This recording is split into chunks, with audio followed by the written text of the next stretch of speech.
It's the Final Word Daily, brought to you by New Brew, the Think Drink. I'm Karen Punsby. I'm joined by Daniel Norcross, and he's going to explain to you everything that's happened here at Edgbaston in 30 seconds. Off you go. Today has all been about crazy numbers and stats. Madness, 303-run partnership between Harry Brook and Jamie Smith, the coming generation of England. But at the end of it, I'll tell you the number that's most important, 244 effectively for one. That is what India are with 2 days left in this test match after a terrific bowling performance with the second new ball from Siraj and Akash deep. But for Jamie Smith, there will be some satisfaction. Unbeaten on 184, what a knock it was. Never has such sporting achievement meant so little. There was a 300-run partnership today. The way I've thought about today is India are dominating England, but we spent the day watching Brook and Smith dominate India. So you're naturally attuned to go like, okay, this is England's day. They're doing very well here. And you keep looking at the scoreboard, you go, they're 300 behind. Then Brook gets out to a wonderful delivery from Akash deep, and you go, they're still 200 behind, and that's the currency of the sport. But the reason why, despite this very fine partnership that we'll get into in detail about both players, meant so little, sorry guys, is because of a brilliant double strike at the top of the day where Joe Root got strangled down the leg side, and then Mohammed Siraj followed up with a brute of delivery to Ben Stokes to dismiss him for the first ever golden duck of his career. And it looked at that point, we might be in finishing today. Well, there have been scant few brutes, haven't there, throughout this test match? There have been a few. Bryden Carr's bowled a brute. Jadeja got a brute. Yep. And there was that brute to Stokes. In between the brutes, it's been mostly far from brutish. And yes, we were speculating in the commentary box, might India actually go for the lesser spotted follow-on? Because at 83 for 5, you did kind of think, if they bundle England out for 140, are they really going to go and bat again with a lead of 447? Yeah. And you did wonder, but it turned out that became entirely moot because of the extraordinary partnership. Some brilliant bowling, you're absolutely right. Akash deep, superb. He took 4 for Siraj with the second new ball, was magnificent with 6 for. You know his numbers are better without Jasprit Bumrah. Doesn't make any sense, does it? You've got the best bowler in the world in your side. You would think that they would help you, like help you mop up other wickets, but the no. Josh Tongue effect. Yes, but in fact no. Yes, but in fact no. It goes the other way with Mohammed Siraj. When Jasprit Bumrah is not there, out comes the chest. Determination to carry India through to bigger and greater heights. The question you've got to ask yourself now is a brilliant Mohammed Siraj worth putting in jeopardy for a brilliant Jasprit Bumrah? Perhaps. Are you saying Ali Martin of The Guardian raised the point today that I'm not saying given that Jasprit Bumrah was fit for this week's match, yes, did India in fact drop him? It's a very good question. Had to be a bit sad I've named him there actually. It was a funny joke, it made me laugh, it made me chuckle. I think he was rested. I want to go through the batting first, and then we're going to get onto the bowling and kind of India's potential route to victory. Of course. There's still lots of wickets to be taken in this match.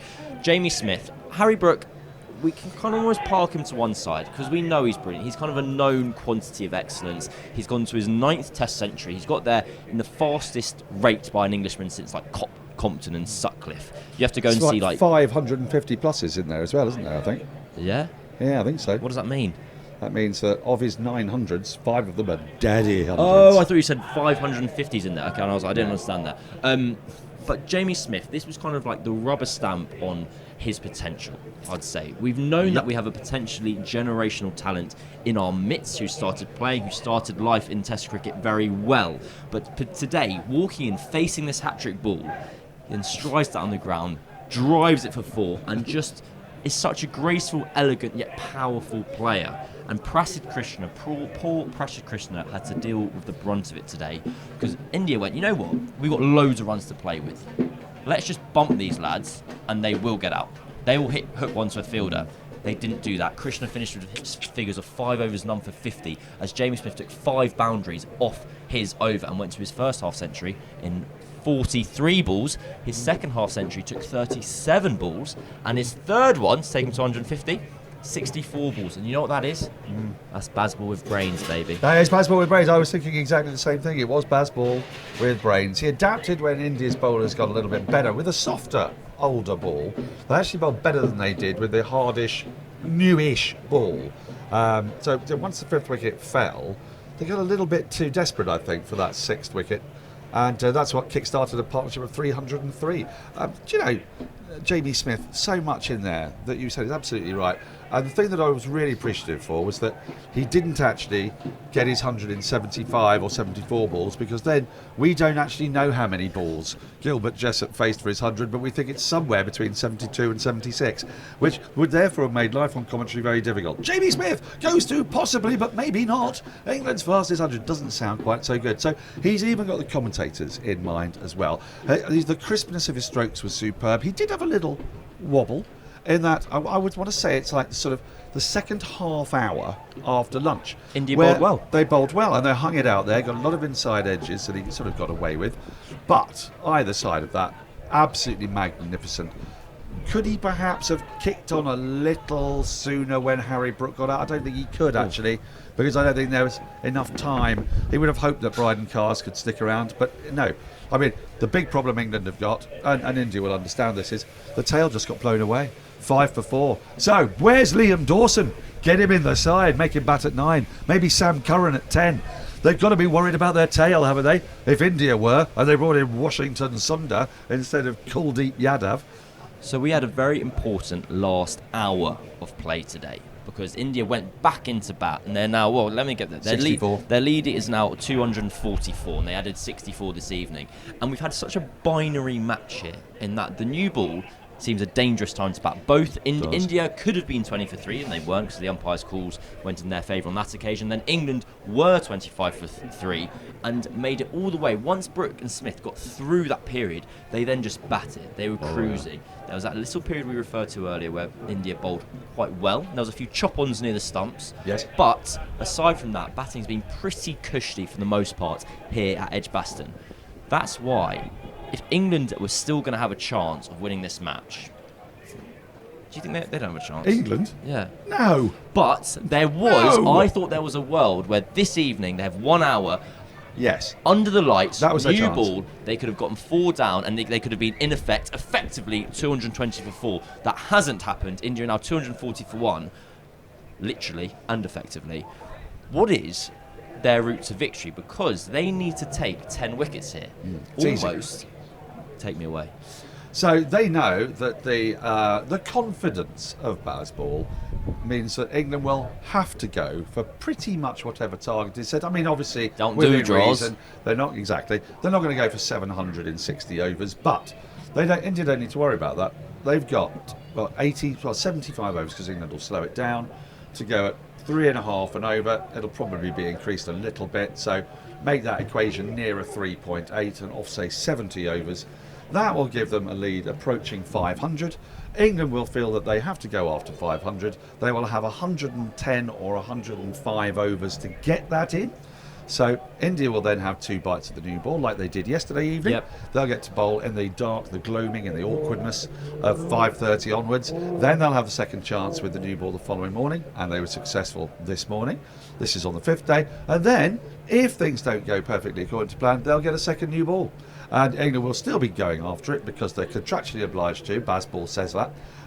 And India will win by 178 runs with around about 20 overs left to go.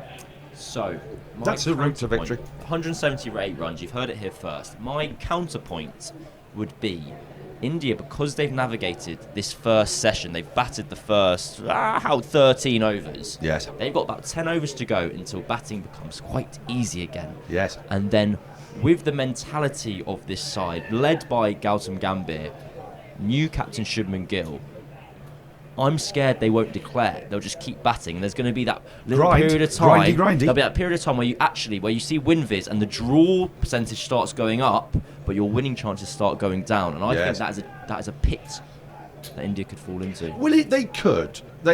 I doubt it. Look, they did look a little bit scared on occasion of Smith and Brook. Very defensive fields. I think you're entitled to be a bit scared of Smith and Brook, because they are kind of generational cricketers. I mean, one average is well over 50 and looks set to become England's most effective wicketkeeper batter of all time. The other average is over 60 and looks set to become England's highest averaging batter of all time. So, yeah, I mean, I think it's reasonable to be cautious of those two, and with Root in the mix and an informed Duckett, England will believe that they can chase, but I think England's belief that they can chase is going to be their undoing. And India just need to be courageous. They've got to grasp the nettle. They've got to, open the can of worms. They've got to find as many different bad metaphors as humanly possible. Nice, you're doing well, yeah. Yeah, I think so. And in so doing, they will be rewarded. I'm absolutely sure of it.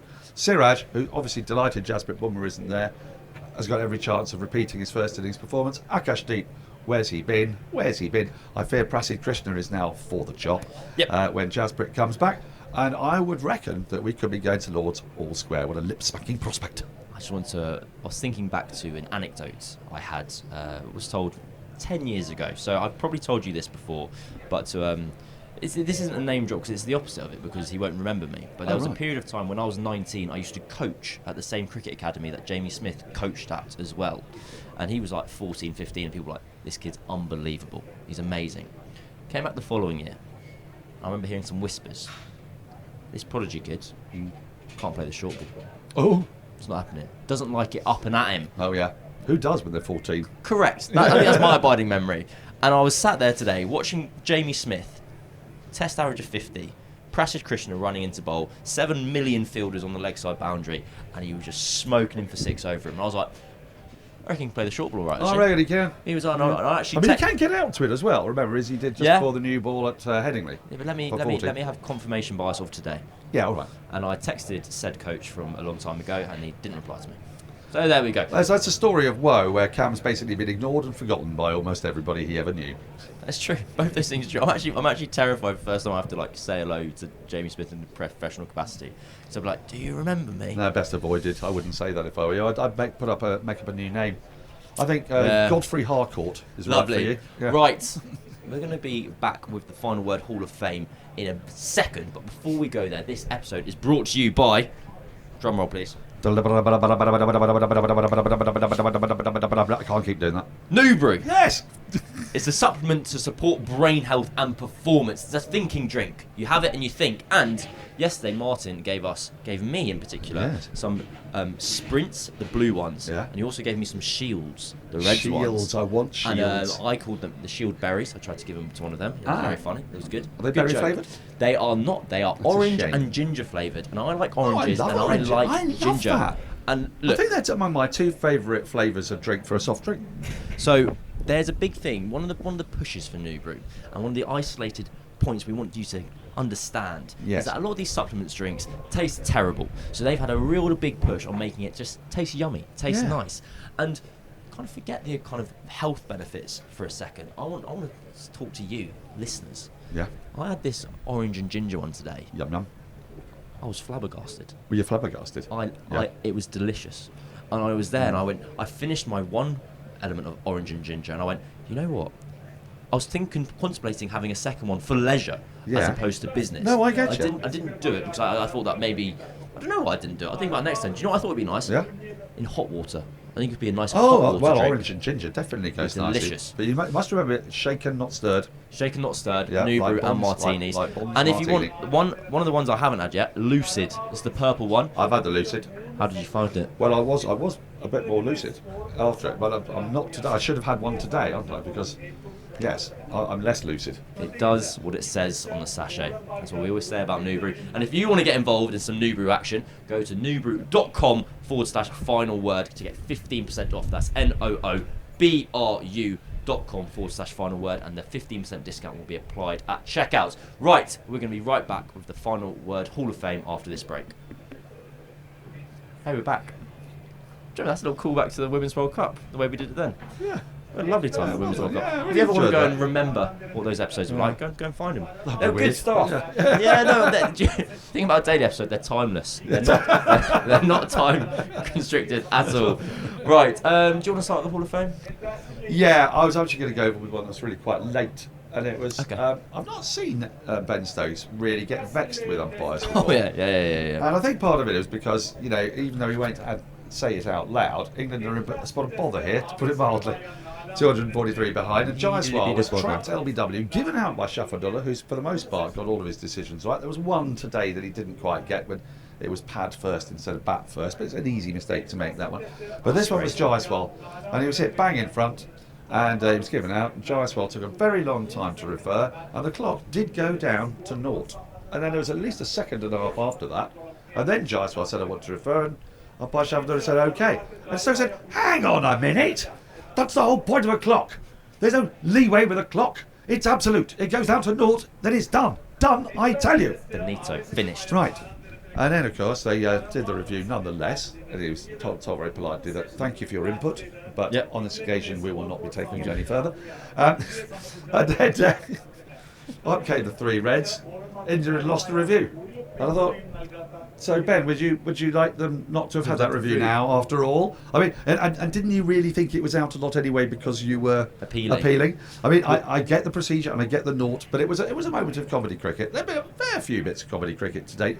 I mean, not as many as I have been on other days because the partnership was so remorseless, but that for me was the most fun bit of an intriguing day. I was scared for the umpire on that occasion because if it had been missing, not only have you got the original decision wrong, you were proved to be incorrect via making a mistake. And that's a lot of wrongs. Anyway, I've got 2 for you. Oh, yeah? One, just the stats that we haven't mentioned. Today, England had 6 ducks. Oh, 6 of them. Out of a score of 407, so it's the most ducks ever for like a score that big or something. That's correct. And in overall, basically, one of England's wickets got put on a partnership with 303, and the other got all out for 104. Not brilliant. Including a 50-odd run partnership in there as well, by the way. What's that? Yeah, the fourth wicket partnership between Root and Brook. Oh yeah. That was, I think, 54. So I think they scored 357 of the 407 in 2 partnerships. My actual Hall of Fame goes to, and I feel a little bit bad doing this because he does bat number 11 for a reason, and number 11 shouldn't be judged too much on their batting ability. But Shoaib Bashir has received the most kind of 2 fingers up duck I've ever seen in my life. Oh yeah. He's been hit on the helmet first ball, an incredibly lengthy concussion procedure then takes place. He didn't look anywhere near it. It was quick from Siraj, and Siraj reacted like the type of person who's realised the person can't bat very well. He goes, oh my God, I'm so sorry. Sorry. And then second ball, he misses it again and hits his stumps. And he left it alone. He left it alone. Sorry. I ruined it. Well, not really. Hitting the head, left the ball, bowled. Beauty, I've got one more. Okay. It's a stat, and it's rated. England's score of 407 was obviously the lowest score to contain 2 150 plus innings. So they managed to get both the highest and the lowest. There was a higher score to have 6 ducks and the lowest score to have 2 150 pluses. We're full of such interesting tidbits here at the Final Do you Word. want to go higher or do you want to go lower? This has been the Final Word Daily. India are in cruise control of this match. You know what? They're in control, but they're not in cruise control because I think it's going to be hard to get the last 10 wickets. I don't really know what's going to happen, but that's the beauty of sport. You don't know. You can't write it. You can't script these things. This has been the Final Word. Go to newbrew.com/final word to get 15% off the New Brew experience. I've been Cameron. Daniel's been Daniel. We will see you and speak to you again tomorrow. Do a bit.